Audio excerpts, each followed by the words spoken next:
Bien, muy buenas tardes a todos y todas. Fernando Fasano, Instituto de Estudios Judiciales, acá los saluda. Perdón por la tardanza, estábamos con algunos temitas técnicos.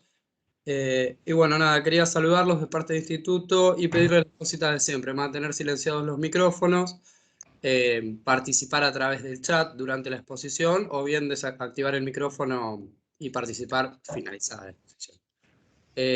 También les recuerdo que la grabación del encuentro la podrán encontrar en el canal de YouTube de Instituto de Estudios Judiciales. Y no más que eso de mi parte, los dejo con Alejandra Landoni, nuestra expositora del día de hoy.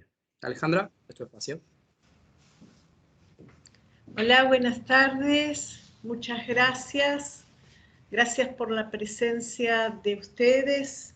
Gracias a las personas que integran el instituto que nos permiten realizar las actividades. Yo aquí no estoy viendo los rostros. ¿Ustedes me pueden ver? Nosotros te vemos bárbaro, Alejandra. Puede ser que haya algunas cámaras cerradas. Ajá. Bueno, entonces realizo la exposición con las cámaras cerradas. ¿Vos desde allí podés visualizar? ¿O están las cámaras cerradas? Me parece que sí, que están las cámaras cerradas porque tampoco veo ninguno. No sean tímidos, ajusten las cámaras. Perfecto. Entonces doy inicio a la actividad y vuelvo a agradecer entonces, te agradezco mucho toda tu colaboración, la colaboración a todas las personas que integran el instituto y que hacen posible las actividades, las capacitaciones y que siempre están dispuestos a colaborar para que todo pueda resolverse y poder darle inicio a las actividades como están pautadas. En el día de hoy hemos tenido un inconveniente por parte mío, un inconveniente técnico, y les pido disculpas por haber retrasado el inicio de la actividad. El encuentro de hoy tiene como objetivo trabajar sobre las primeras pautas y estructuras del desarrollo en el ser humano. En el mes de mayo nosotros realizamos una actividad que aquellas personas participantes de la actividad que estuvieron presentes pudieron participar en una actividad cuyo nombre fue Estructuras Neuropsicológicas que constituyen la socialización en el ser humano y son esas estructuras que protegen las conductas antisociales. Es decir, podríamos formularlo de otra manera. Cuando las estructuras sociales se van desarrollando desde el principio de la vida, se pueden alcanzar determinadas formas de estructuras con composiciones lógicas, convenientes y necesarias para un desarrollo de alguna manera esperable para el comportamiento social y el comportamiento en la sociedad y con aquellas personas que nos rodean, evitando aquello que puede hacerle daño a la persona y evitando conductas que también puedan generarle daño a otras personas. Estas estructuras que en ese encuentro hemos desarrollado, en esa capacitación, fueron varias. Y en particular, ese día, en ese encuentro, hice una mención a cada una de ellas, no todas, solo algunas, y desarrollé cómo ellas se iban organizando y estructurando y la función de protección que tenían en el periodo de la adolescencia. Hoy, en particular, vamos a trabajar con dos de ellas, pero vamos a identificarlas y desarrollarlas. Para generar una aproximación por ahí para aquellas personas que a lo mejor no están tan ayornadas en particular en este tema, teniendo en cuenta que todos tenemos saberes y saberes específicos, pero a lo mejor por distintas profesiones no tienen conocimiento específico en esta área. Entonces, vale decir, y me parece importante señalar, que el ser humano a lo largo de su proceso, desde el primer día de vida hasta aproximadamente los 25 años de edad, desarrolla 36 estructuras neuropsicológicas que son aquellas que hacen de cimiento para la vida social. Por supuesto, estas estructuras comienzan a desarrollarse desde el primer día de nacimiento de esa persona. Y el defecto o el no desarrollo en ellas o el desvío puede provocar a futuro graves consecuencias. ¿Por qué señalo esto?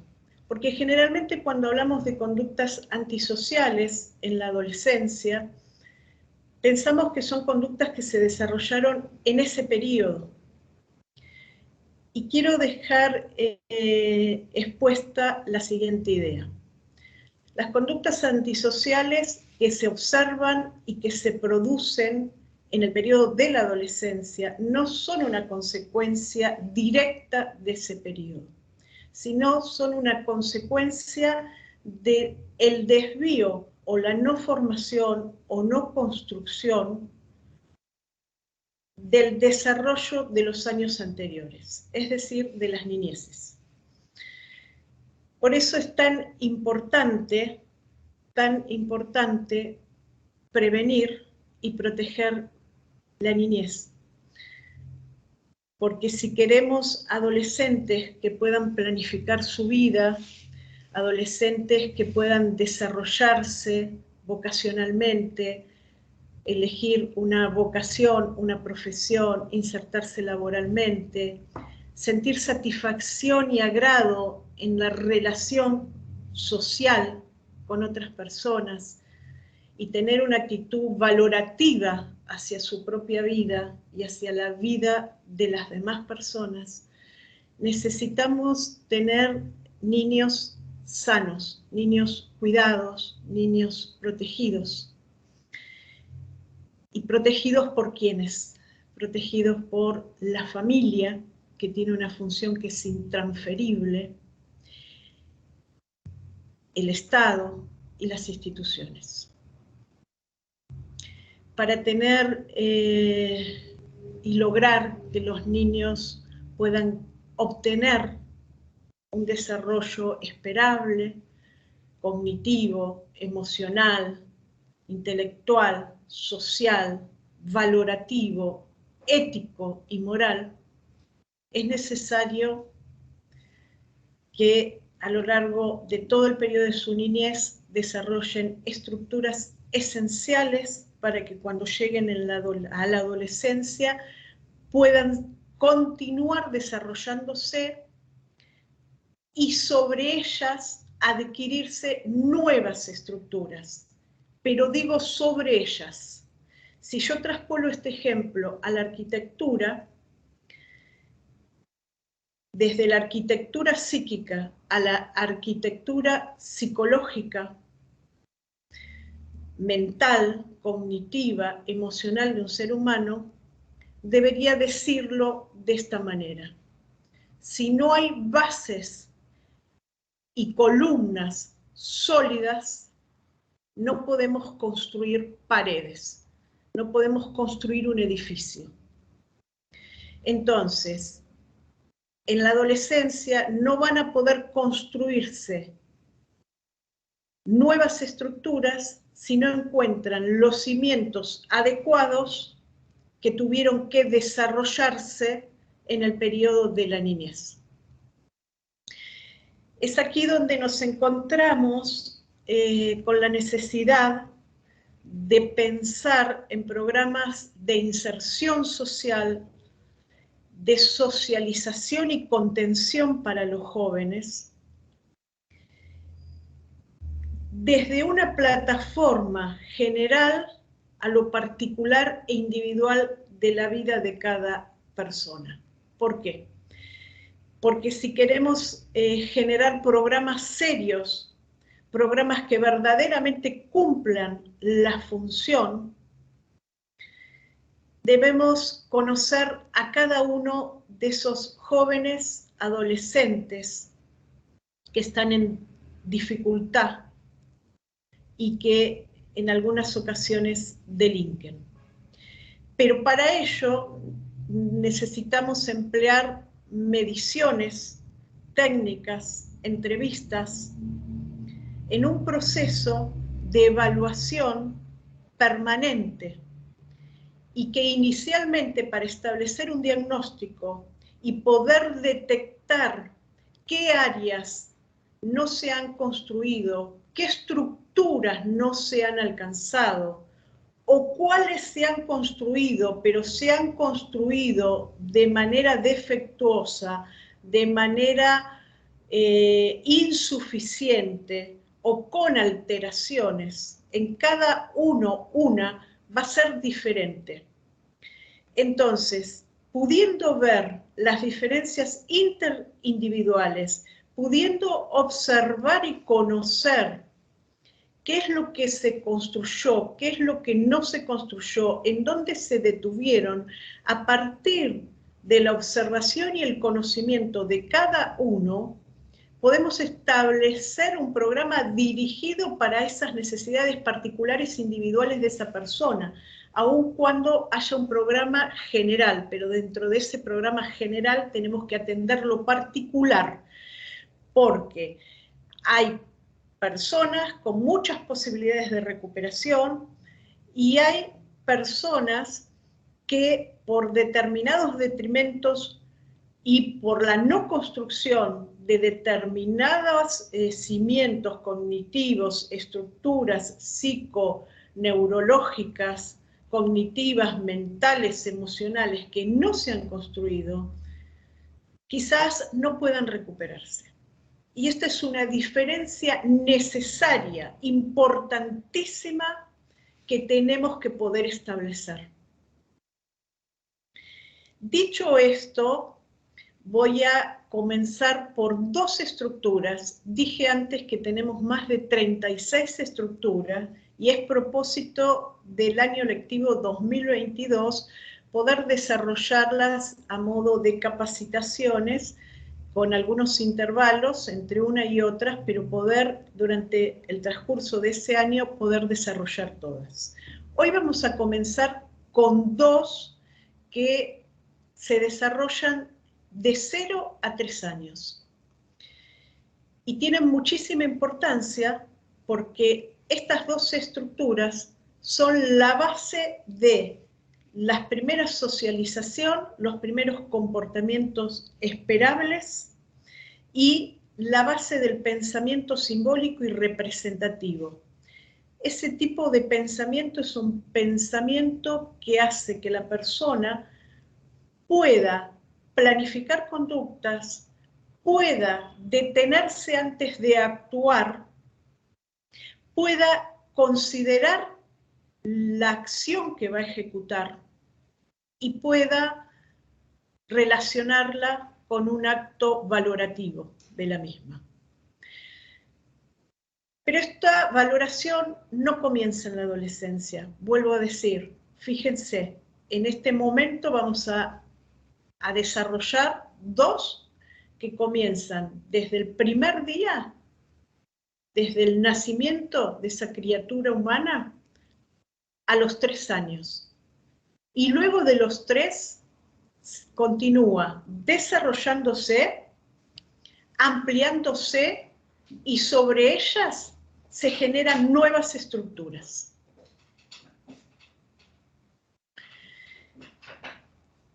Estas dos son el apego y la función semiótica. ¿Qué es el apego? El apego es la primera posibilidad que tiene el ser humano de establecer relación y proximidad con otra persona. ¿En qué se basa el apego? El apego se basa en la interacción comportamental entre la madre, y cuando digo mamá, no significa que no pueda ser el papá y o otra persona.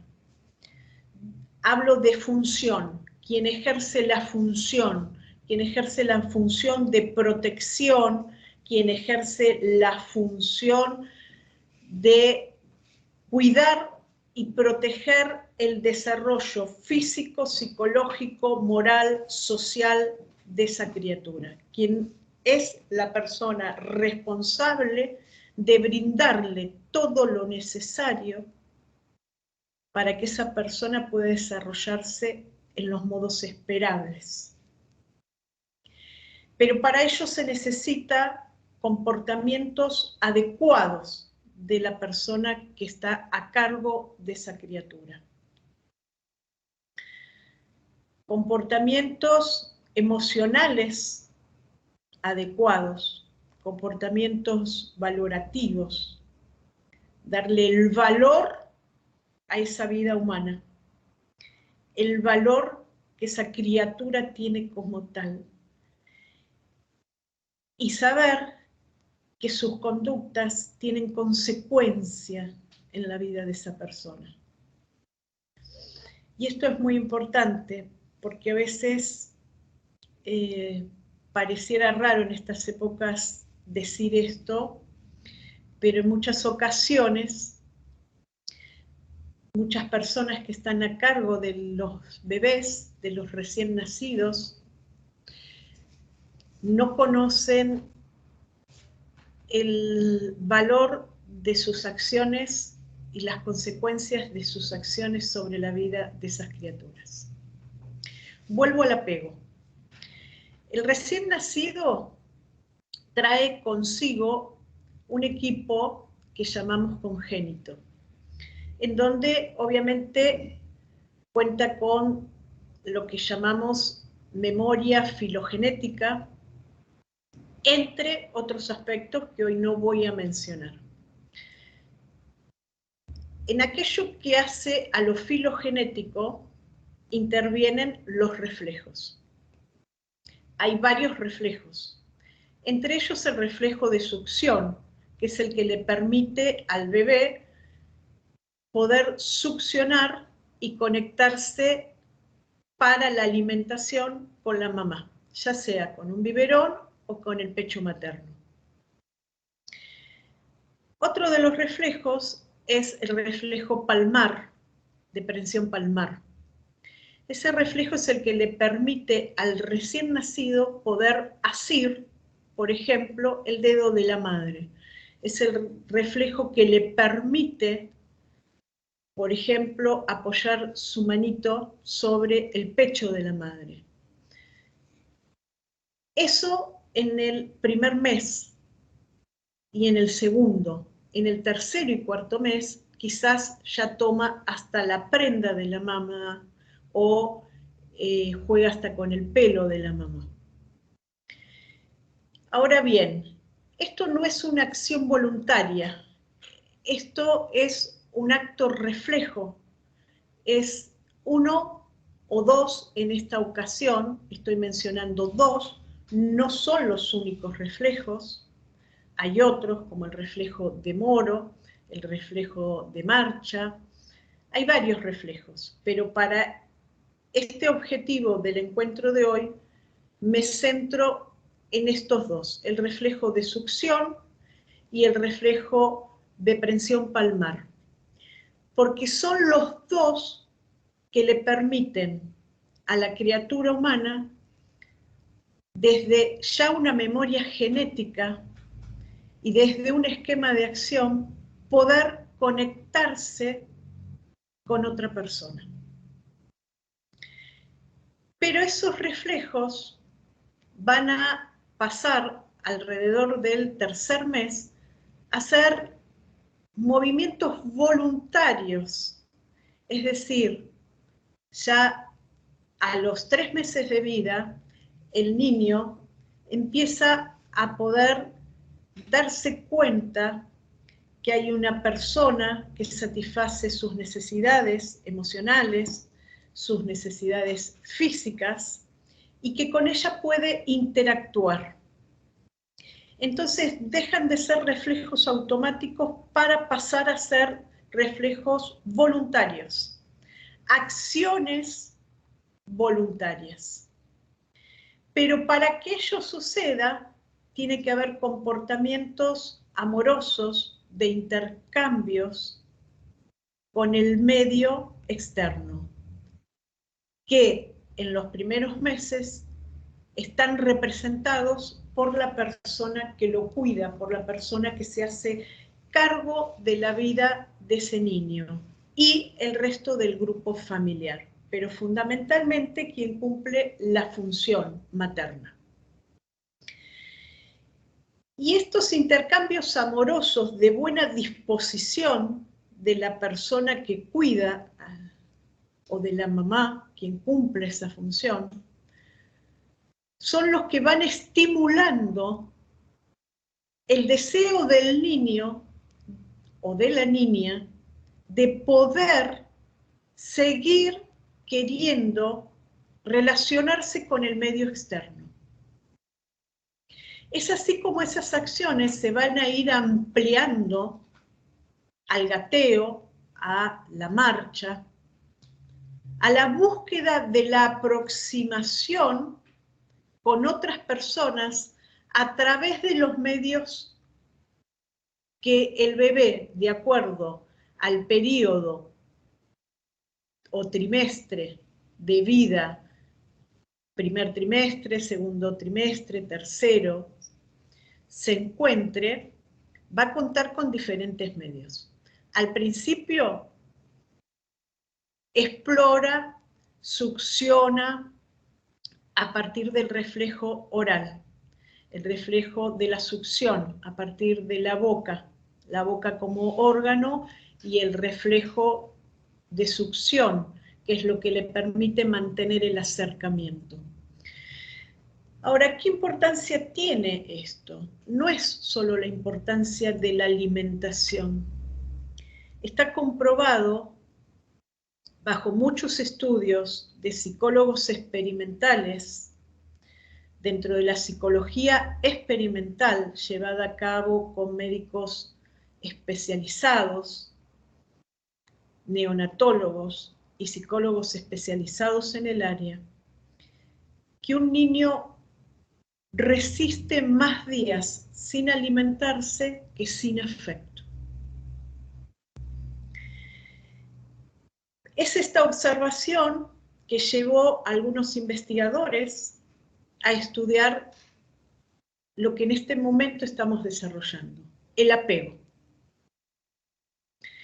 El apego y la necesidad de proximidad que los seres humanos necesitan desde el comienzo de la vida. Y las diferentes formas con las que cuenta, algunas como las que mencioné, que aparecen desde el primer día de vida, pero que también están in útero, como el reflejo de succión, son esas primeras posibilidades que le permiten al niño poder establecer contacto con un otro. Pero, vuelvo a decir, si la persona no devuelve conductas satisfactorias, adecuadas, amorosas, ese niño va a ir perdiendo lentamente interés por conectarse, por mantener proximidad.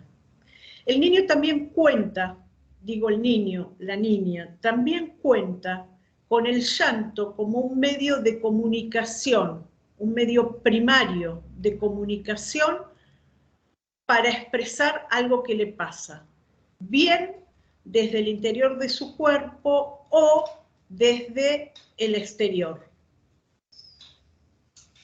Desde esas perspectivas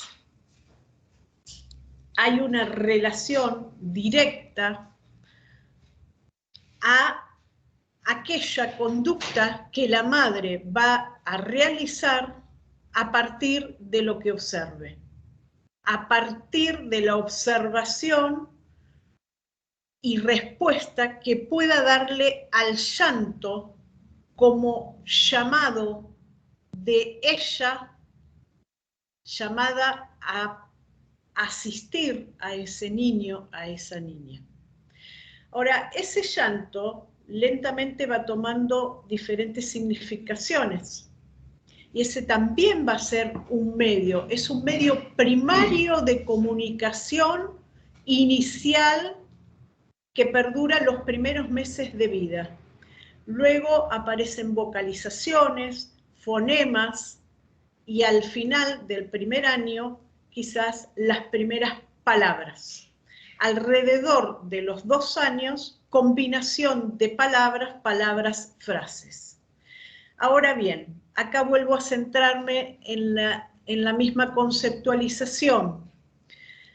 Los niños, para hablar, necesitan ser estimulados. El cerebro trae zonas específicas para ser desarrolladas para la adquisición del lenguaje. Pero si no son desarrolladas a partir de los estímulos interaccionales, van a desarrollarse estímulos interaccionales correctos, estímulos donde inviten al niño a expresarse, a aprender vocabulario, a decodificar, y donde haya un lugar para la expresión. Si esto no sucede correctamente, el lenguaje va a adquirirse con defectos y a veces no se adquiere. ¿Y cuál es la importancia de la adquisición del lenguaje? En principio, el lenguaje son signos interiorizados del pensamiento. Y si no hay pensamiento, no hay lenguaje. Y tanto el pensamiento como el lenguaje son 2 carriles necesarios para la socialización. Son 2 carriles necesarios para la interacción comportamental en el medio social. Ahora bien, ustedes podrán preguntarse, ¿cómo reunimos este desarrollo con el concepto de apego? Lo reunimos de la siguiente forma. A partir de la posibilidad del ser humano de establecer apego con otras personas, posibilidad que el ser humano inicialmente trae desde una base filogenética, pero esa base filogenética se apaga si no encuentra personas que estimulen la actividad social, cognitiva, afectiva en el niño. Entonces, si esa necesidad de apego que el ser humano trae desde ya un basamento filogenético no es bien recepcionado por los cuidadores de esa persona, lo que hacen es ir apagando el deseo de comunicarse y de establecer vínculos.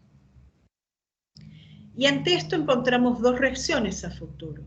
Encontramos los niños que no desean establecer relaciones con otras personas, y esto va a tener muchas consecuencias en su vida. O encontramos los niños que se relacionan agresivamente con otras personas, y que cuando son adolescentes, ese nivel de agresividad aumenta. ¿Por qué?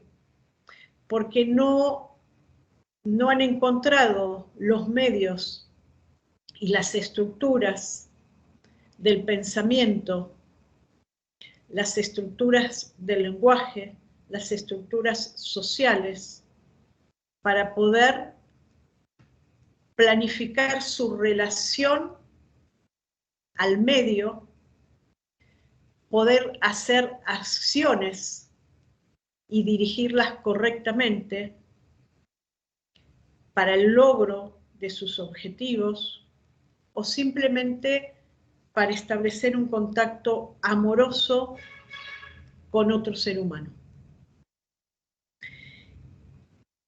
Y vuelvo a la pregunta, ¿cómo se relaciona esta consecuencia con el apego?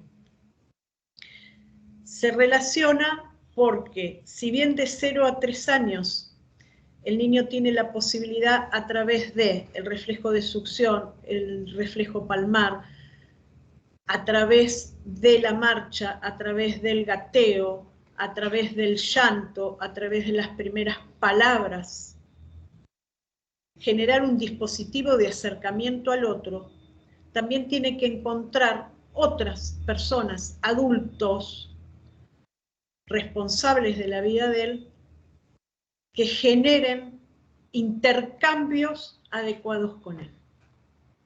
Esta primera base, que se constituye de 0 a 3 a partir de un basamento filogenético, luego reemplazado por actos voluntarios, en donde intervienen obviamente muchas estructuras del orden neurológico, pero aclaro que si no actúa el medio afectivo, social, comportamental y psicológico para activar estas estructuras neurológicas, no se van a poner en marcha o se van a poner en marcha de manera incorrecta o insuficiente.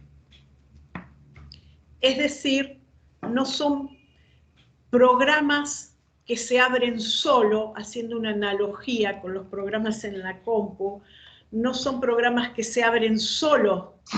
Aún en la computadora nosotros debemos presionar una tecla para abrir un programa. Acá, para abrir ese dispositivo, esa tecla, es el otro, materno, quien cumple esa función. Y vuelvo a decir, no necesariamente la mamá ni la mamá biológica, quien cumpla esa función en la vida del niño o de la niña.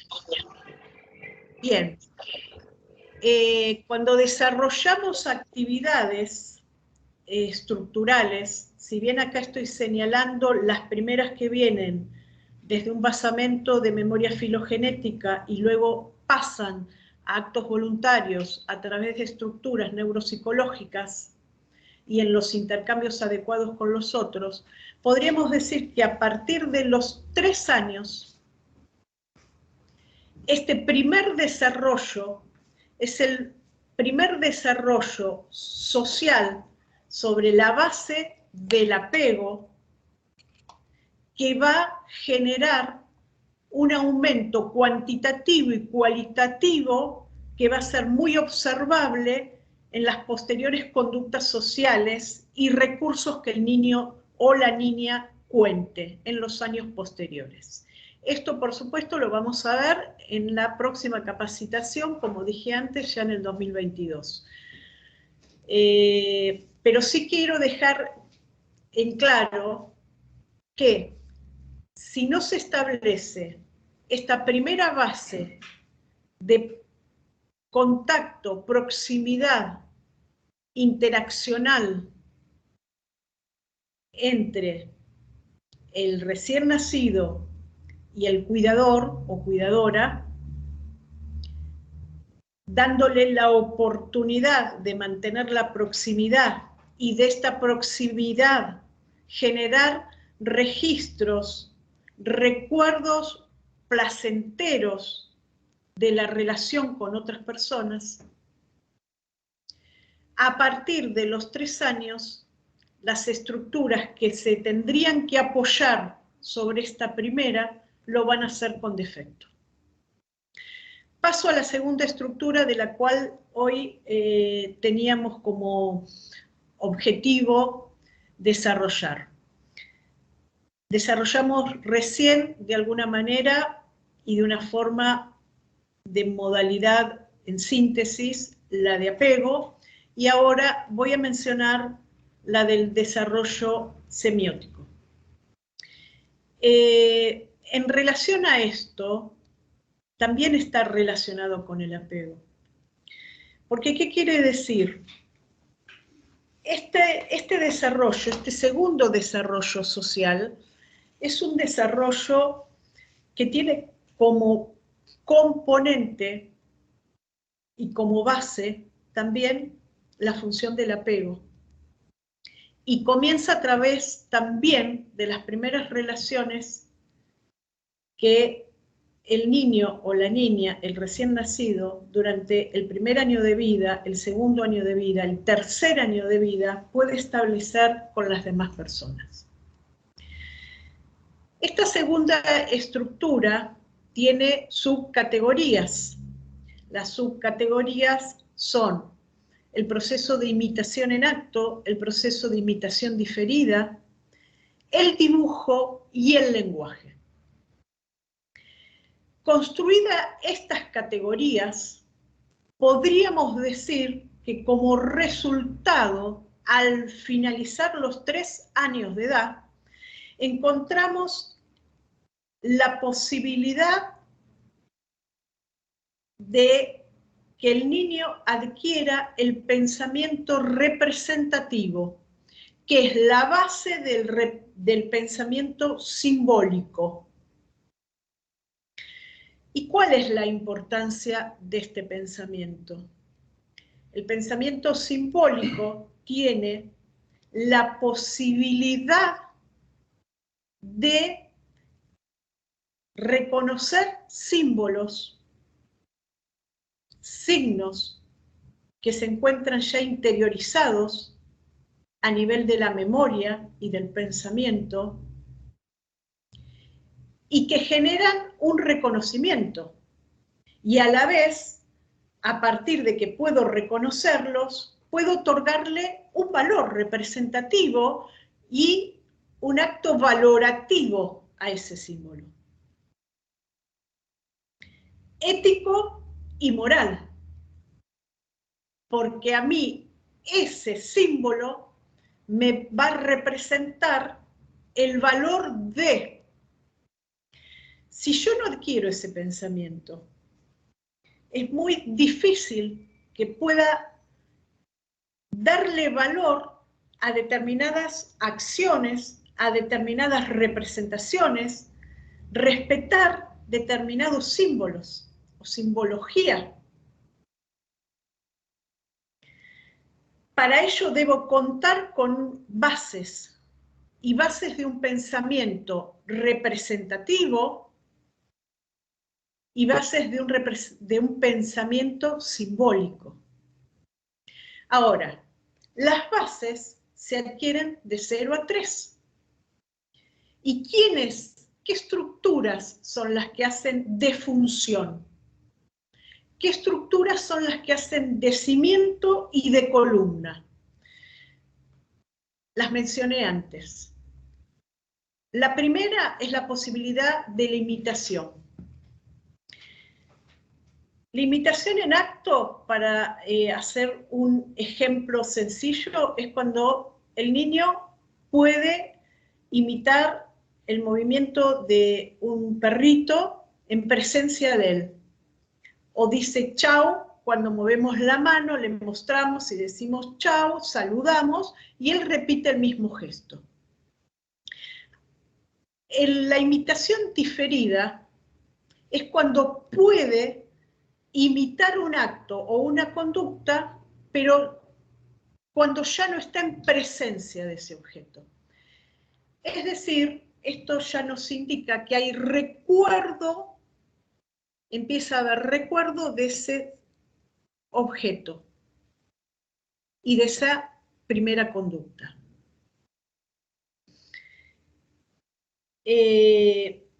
Esto no es solo un comportamiento psicológico. La imitación tiene raíces a nivel neurológico y a nivel psiconeurológico y cognitivo. Podemos imitar a partir de que hay estructuras que en el cerebro van a permitir esta acción pero también a partir de bases cognitivas que se adquieren y bases psicológicas que se adquieren, siempre en un ambiente adecuado. Entonces, mencionamos imitación diferida, imitación en acto. En acto es la primera, la segunda es el segundo logro es pasar a la diferida, el tercero es el gráfico. Ustedes habrán visto que los niños o las niñas de 1 año de vida, al año y medio o acercándose a los 2, pueden hacer garabatos. Pero llegando a los 3 años, comienzan a hacer ese dibujo al que nosotros le llamamos renacuajo o monigote, que generalmente se trata de un círculo con algunas variaciones en donde se le agregan algunos trazos que parecen representar brazos o piernas. Este es el dibujo más primitivo del niño.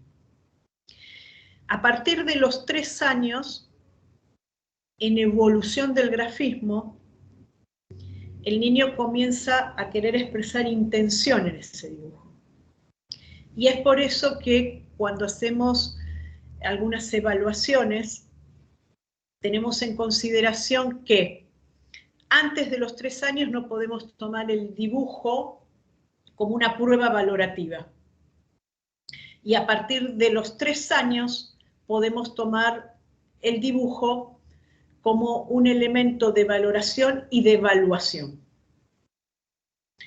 El dibujo va evolucionando a través de los años de diferentes formas. No es motivo del encuentro de hoy, pero sí quiero dejar en evidencia que las primeras raíces se generan de 0 a 3. Dicho de otro modo, para que un niño pueda a los 3 años dibujar, tuvo que haber logrado 2 pasos anteriores, que es la imitación en acto y la imitación diferida.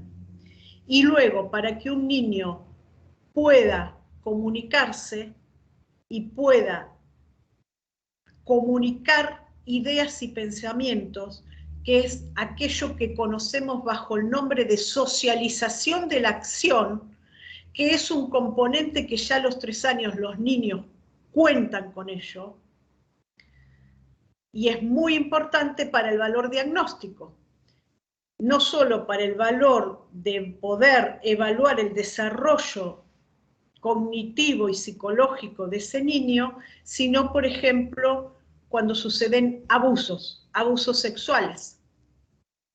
Porque a los 3 años comienza a haber no solo intención en el dibujo, en el grafismo, sino también a partir de los 3 años el niño cuenta con lo que llamamos la socialización de la acción. ¿Y qué es la socialización de la acción? La socialización de la acción es la posibilidad de comunicar una acción que el niño va a hacer o algo que le sucedió. Por supuesto, con las posibilidades de ese momento y de ese periodo, que no son iguales a las de un niño o una niña a los 6 años. Ahora bien, antes dije y mencioné cuál era la importancia del apego. Ahora digo, ¿cuál es la importancia entonces de estas funciones y de estas subcategorías que estoy mencionando?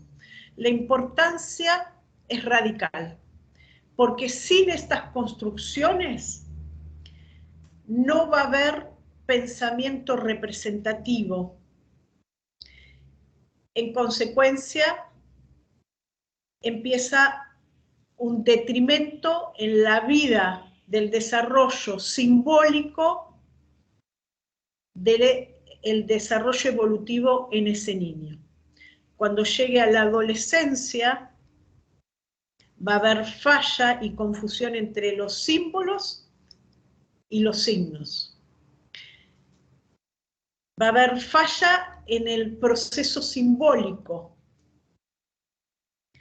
Va a haber fallas en la comunicación.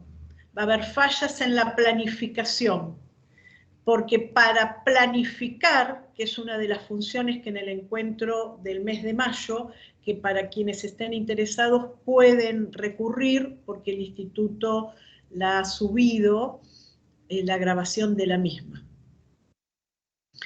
Desde allí mencionamos que para el desarrollo de las acciones se necesita planificación y una planificación secuencial y adecuada para alcanzar los objetivos. Cuando no se alcanzan los objetivos comienza a haber frustración, comienza a haber desvalorización y baja autoestima. Pero esto no comienza en la adolescencia, comienza en la niñez.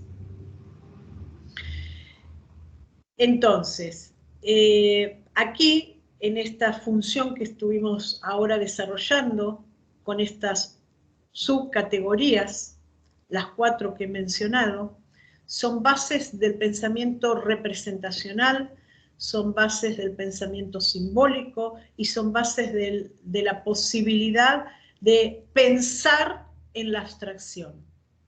Y si ese pensamiento que se va a lograr a partir de los 8 años, la abstracción del pensamiento, poder pensar sin ver los objetos, poder traspolar ideas, y comienza a acrecentarse cada vez más hacia la adolescencia, es un pensamiento de una forma importantísima para la vida del ser humano y para su desarrollo social, porque es aquello que le va a permitir evaluar sus acciones antes de realizarlas, evaluar los riesgos, evaluar el dolor que puede ocasionarle a otra persona con su acto, evaluar el daño que puede ocasionarse a sí mismo.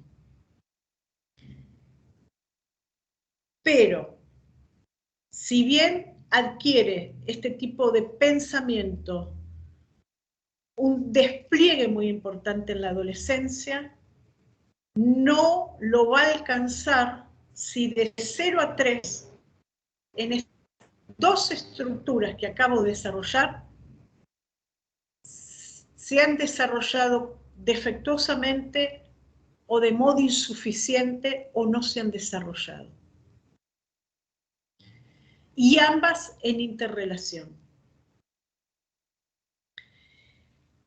Por supuesto, a partir de los 3 años, la capacidad representativa, la capacidad simbólica, va a ir aumentando en el niño.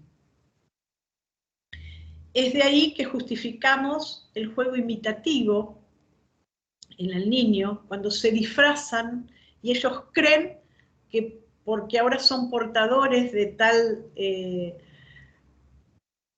ropa, vestido, traje de un personaje que a ellos les gusta, creen que son ellos, ¿sí? Porque adquieren parte de esa simbolización y la están portando. Obviamente, luego de los 3 años, tiene que actuar la diferenciación. Y paulatinamente va a ir actuando. Y van a diferenciar que aunque ellos estén vestidos con esos disfraces de esos personajes, ellos no son esos personajes. Pero fíjense que ahí estoy mencionando también una diferenciación muy importante, que el niño de 0 a 3 no lo logra, sí lo va a lograr después, pero es muy importante para el desarrollo del yo y para el comportamiento adecuado social poder establecer esa diferenciación entre aquello que soy y lo que no soy, mis capacidades y las capacidades que aún no tengo y que debo desarrollar, pero siempre en un correlato con la vida afectiva y valorativa. Y cuando hablamos de valores, los valores no se crean solo en una esfera valorativa y aislada. La valoración se apoya en estructuras cognitivas y estructuras asociadas directamente al pensamiento representativo, al pensamiento diferido y a la capacidad simbólica. Si no hay capacidad simbólica, no puedo tomar conocimiento de diferentes valores éticos, morales y otros. Bueno, por mi parte, en relación a la propuesta de hoy, doy por finalizada la actividad en el sentido de haber desarrollado 2 ejes propuestos, entendiendo que es solo el comienzo de un extenso recorrido que vamos a continuar ya en el año 2022 para poder avanzar sobre las otras estructuras. Hoy trabajamos con estas 2 primeras, identificamos cuáles son y desarrollamos las características de ellas y también la función y la importancia que tienen para el desarrollo del ser humano en todos los ciclos de la vida. Y vuelvo a establecer como idea muy importante a mi entender, y vuelvo a subrayarla, y es quisiera que todos, todas, podamos comprender que la adolescencia, si bien es un periodo del desarrollo del ser humano que tiene características propias de esa edad, es también una consecuencia del periodo de la niñez. Y todas aquellas estructuras cognitivas, sociales, psicológicas, que no se han construido en un desarrollo esperable, van a traer alteraciones en el comportamiento de un adolescente o de las adolescentes. Y allí vamos a tener que poder determinar la gravedad de esas alteraciones y poder ver a lo largo de todos los procesos anteriores cuáles han sido las dificultades, cuáles se han desarrollado y cuáles no, para poder planificar una tarea profesional adecuada en donde considere la particularidad y la singularidad de cada situación. Esto no significa que no debamos abordar las problemáticas adolescentes cuando se nos presentan y que ya las estamos asistiendo. Por supuesto que debemos hacerlo. Pero la asistencia y el abordaje es una parte. Pero la prevención es el componente más importante, porque no deberíamos asistir y abordar en el aquí y en el ahora si actuamos desde la prevención. Les agradezco la presencia, les agradezco haberme acompañado